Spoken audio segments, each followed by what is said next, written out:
খুবই সুন্দর এবং গর্জিয়াস একটা ইয়াররিং পরলাম, তার সাথে খুবই ডিফারেন্স এক্সক্লুসিভ একটা ব্রেসলাইট ফিঙ্গার রিং সহ পরলাম। খুবই সুন্দর সুন্দর ম্যাচিং করে চুড়ি, গর্জিয়াস আউটফিট, তার সাথে সুন্দর মেকআপ, তার সব কিছু নিয়ে আজকের ভিডিও। হ্যালো এভরিওয়ান, কি অবস্থা সবার, কেমন আছেন? আজকে তোমাদের সাথে ন্যাচারাল একটা মেকআপ তো থাকবেই, তার সাথে কোথায় গিয়েছিলাম সেখানেরও অনেক কিছু ক্লিপ শেয়ার করব। সো প্রথমেই আমার আউটফিটটা পরে নিলাম। আমার আউটফিটের সাথে খুবই সুন্দর একটা সালোয়ার কাজ করা, খুবই খুবই সুন্দর। আমার কাছে আউটফিটের থেকে সালোয়ারটা অনেক বেশি ভালো লাগে। তারপর আমি এই তো রেডি হয়েই চলে গেলাম বিয়েতে। সো ওখানে যে খুবই সুন্দর সুন্দর কিছু ক্লিপস নিয়েছিলাম সেগুলো তোমাদের সাথে শেয়ার করলাম ফার্স্টে। তারপর এই মেকআপ লুকটাই তোমাদের সাথে শেয়ার করব। দেখতে হলে ফুল ভিডিওটা কিন্তু অবশ্যই দেখতে হবে। সো দেখতে থাকো। সাধারণত আমি কোথাও গেলে আমি আসলে ভিডিও মেক করতে পারি না। নর্মালি মেকআপ ভিডিওর জন্য মেক করতে পারলে আমার ওই মেকআপগুলো অনেক বেশি ভিডিওগুলো পারফেক্ট হয়। বিকজ জানেনই তো আমরা মেয়েরা কোথাও গেলে একটু ঝামেলা হয় গুছানো বা এটা ম্যানেজ করা ওইটা ম্যানেজ করা। তারপর এখন আমি অনেক ট্রাই করি যে কোনো কোথাও গেলে মেকআপ করলে মেকআপের ভিডিও ক্লিপস নেওয়া এবং প্রোগ্রামের কিছু ক্লিপস নেওয়া। সো আমি এরকম ট্রাই করি। সো সেম হেয়ার, আমি আজকেও ট্রাই করেছি। যেহেতু একটা প্রোগ্রামে যাব, সো আমি একটু একদম ন্যাচারাল একটা আই লুক ক্রিয়েট করার চেষ্টা করছি। সো চলেন মেকআপ নিয়ে একটু কথা বলি। আমার আইশ্যাডো পালার থেকে আমি একটা সুন্দর পিঙ্ক পালার দিয়ে আমার ট্রানজিশন শেড হিসাবে আমার চোখের আইলিডে আমি হচ্ছে সুন্দর করে ব্লেন্ড করতেছি। ব্লেন্ডটা একটু ভালো মতো করে আমি একটা ব্ল্যাক আইশ্যাডো নিয়ে আমার চোখের একদম আউটসাইডের দিকে একটু ডার্ক করতেছি। ব্ল্যাক আইশ্যাডোটা একটু ইউজ করতে গেলে একটু সাবধানে ইউজ করতে হয়, বিকজ এটা ছড়িয়ে গেলে এটা রিমুভ করতে অনেক ঝামেলা।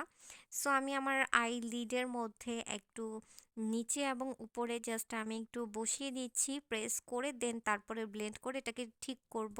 সো আমি উপরে এবং নিচে দুই সাইডে একটু ডার্ক আইশ্যাডো দিয়ে মানে আমি একটু বসিয়ে নিলাম। দেন হচ্ছে আমি হচ্ছে ব্লেন্ডিং ব্রাশ দিয়ে সুন্দর করে একটু ব্লেন্ড করে দিলাম, যেন চোখটা দেখতে হার্শ না থাকে।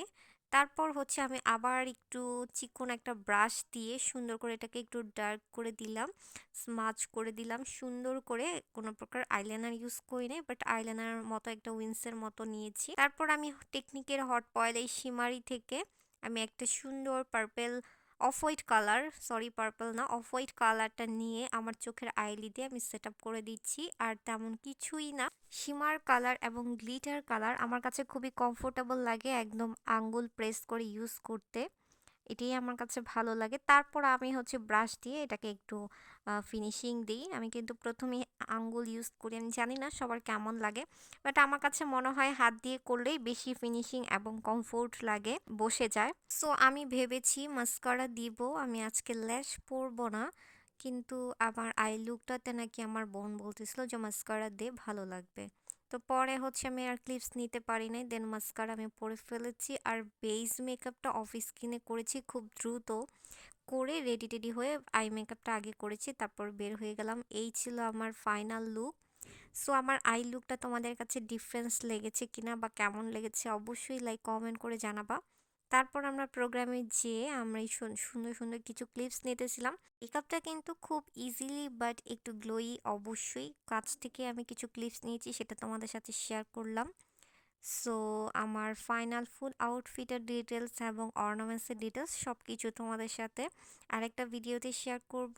এবং কিছু আপ এবং ক্লিপস নিলাম, সো এটাও তোমাদের সাথে শেয়ার করলাম। আর আমার হেয়ারটাকে আমি কার্ল করেছিলাম, বাট স্প্রেটা না করায় আমার হেয়ারটা নেমে আসছে। যদিও আমার চুল কিন্তু অনেক বেশি সিল্কি, কোনো বার্ন আসলে তেমন একটা করতে পারি না যদি শ্যাম্পু করে থাকি।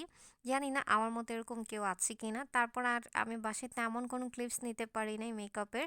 তারপর বাসায় এসে কিছু ক্লিপস নিলাম, তখন অনেকটাই অন্ধকার হয়ে গিয়েছে। সো এটাই তোমাদের সাথে একটু একটু শেয়ার করলাম। সো আশা করি আমার মেকআপটা কিন্তু অনেক ইজি, তোমরা চাইলে এখন যে কোনো বিয়ের প্রোগ্রামে বা যে কোনো পার্টিতে এরকম মেকআপ কিন্তু করতেই পারো। সো আজকে এই পর্যন্তই। নেক্সট নতুন কোনো ভিডিওতে নতুন কোনো প্রোডাক্টের রিভিউ শেয়ার করব এবং পিগমেন্ট শেয়ার করব। সেই পর্যন্ত ভালো থাকো, সুস্থ থাকো। লাস্ট ওয়ান বাসায় এসে কিছু ক্লিপস নিয়েছিলাম, সেগুলো তোমাদের সাথে একটু শেয়ার করতেছি। লাস্টেও আমার মেকআপটা তোমাদের সাথে পিগমেন্ট শেয়ার করতেছি। মেকআপ লুকটা খুবই ন্যাচারাল এবং গ্লোয়িংয়ের মধ্যে রাখার ট্রাই করেছি। তোমরা কিন্তু চাইলে এই ধরনের ইজিলি মেকআপ কিন্তু ক্রিয়েট করে ফেলতে পারো। আমার মেকআপ কিন্তু কোনো প্রকার ক্র্যাক করে নাই, ওয়েস্ট হয়নি, নষ্টও হয়নি, এখনও সুন্দর আছে। সারাদিন স্টে করতে পেরেছি, তার সাথে সুন্দর একটা পার্সও নিয়েছিলাম। সো এই তো আমার ফুল ফাইনাল ডিটেলস, আশা করি তোমাদের ক্লিয়ারলি বুঝাতে পেরেছি। তোমাদের কাছে কেমন লেগেছে অবশ্যই লাইক কমেন্ট করে জানাবা। নেক্সট নতুন ভিডিওতে আবার দেখা হবে, সেই পর্যন্ত ভালো থাকো, আল্লাহ হাফিজ, বাই।